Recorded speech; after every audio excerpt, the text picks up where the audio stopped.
അനാഥത്വത്തിന്റെ പല ഭയാനകമായ വേർഷനുകളുണ്ട്. T D ദാസന് അവൻ്റെ അച്ഛനെ കണ്ട ഓർമ്മയില്ല. അച്ഛൻ ജീവിച്ചിരിപ്പുണ്ടോ എന്നോ മരിച്ചോ എന്നോ പോലും അവൻ അറിയില്ല. അവൻ അറിയുന്ന ആകെ ഒരു കാര്യം, അവൻ്റെ അച്ഛനും അമ്മയും അത്ര നല്ല രസത്തിലല്ലായിരുന്നു. അങ്ങനെ ഇരിക്കെ അമ്മയുടെ പെട്ടിക്കകത്തു നിന്ന് അച്ഛൻ അമ്മയ്ക്ക് പണ്ടയച്ചിരുന്ന ഒരു കത്തിന്റെ തുണ്ട് കഷ്ണം അവൻ കണ്ടെടുക്കുന്നു. ആ വിലാസത്തിൽ അവൻ അച്ഛന് കത്തുകൾ അയക്കാൻ തീരുമാനിച്ചു. ആ വിലാസത്തിൽ പക്ഷേ ഇപ്പോഴുള്ളത് പുതിയൊരു വീട്ടുകാരാണ്. ആ വീട്ടിലുമുണ്ട് ഏകദേശം അവന്റെ അതേ പ്രായം വരുന്ന ഒരു പെൺകുട്ടി. ആ പെൺകുട്ടിയുടെ അച്ഛൻ ഈ കത്തിൽ പറയുന്ന ദിവാകരൻ എന്ന അവന്റെ അച്ഛനെ കണ്ടുപിടിക്കാൻ ശ്രമിക്കുന്നുവെങ്കിലും വിജയിക്കുന്നില്ല. ഒരു കൗതുകത്തിന് ഈ കത്തുകൾ ഈ പെൺകുട്ടി തുറന്നു വായിക്കുകയാണ്.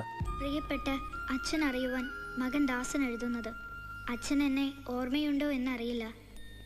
എനിക്ക് 1.5 വയസ്സുള്ളപ്പോഴാണ് അച്ഛൻ അമ്മയുമായി വഴക്കിട്ട് നാട് വിട്ടു പോയതെന്ന് മുത്തിയമ്മ പറഞ്ഞു കേട്ടിട്ടുണ്ട്. എൻ്റെ ക്ലാസ്സിൽ ആ തോമസ് കുട്ടിയില്ലേ, അവൻ എപ്പോഴും എന്നെ തന്തയില്ലാത്തവനെന്ന് വിളിക്കും.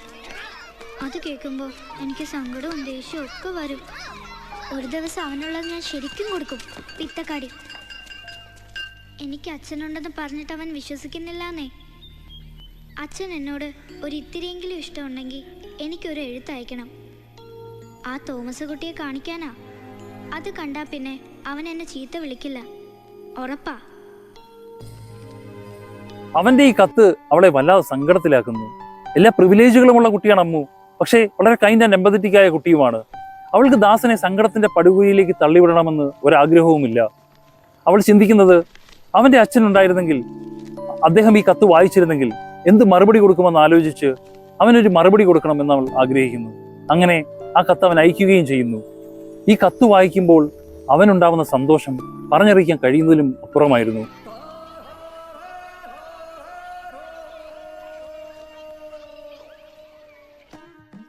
ടെക്നിക്കലി ഇങ്ങനെ ചെയ്യുന്നത് തെറ്റല്ലേ എന്ന് ചിന്തിക്കാം. പക്ഷേ extending the hope is sometimes extending the life itself. T D Dasan standard 6B 2010 Mohan Raghavan എഴുതി സംവിധാനം ചെയ്തൊരു ബ്യൂട്ടിഫുൾ മൂവിയാണ്. സ്നേഹത്തിന്റെയും പ്രതീക്ഷയുടെയും കഥ പറയുന്ന ഈ സിനിമ നിറകണ്ണുകളോടുകൂടി അല്ലാതെ കണ്ടു തീർക്കാൻ കഴിയില്ല. കുട്ടികളിൽ നമ്മൾ വളർത്തേണ്ട ഒരു സ്വഭാവം എമ്പതിയാണ് എന്ന് ഞാൻ പറയും. മറ്റൊരാൾ കടന്നു പോകുന്ന അവസ്ഥ അവരുടെ ചെരുപ്പുകളിൽ ഇറങ്ങി നിന്ന് നോക്കുക. Stepping into the other persons shoes. അപ്പോൾ നമ്മൾ കുറച്ചുകൂടി കൈൻഡ് ആവും. ചില പേരൻസ് എങ്കിലും പറയുന്നൊരു സങ്കടം, their children are not kind enough to understand them എന്നാണ്.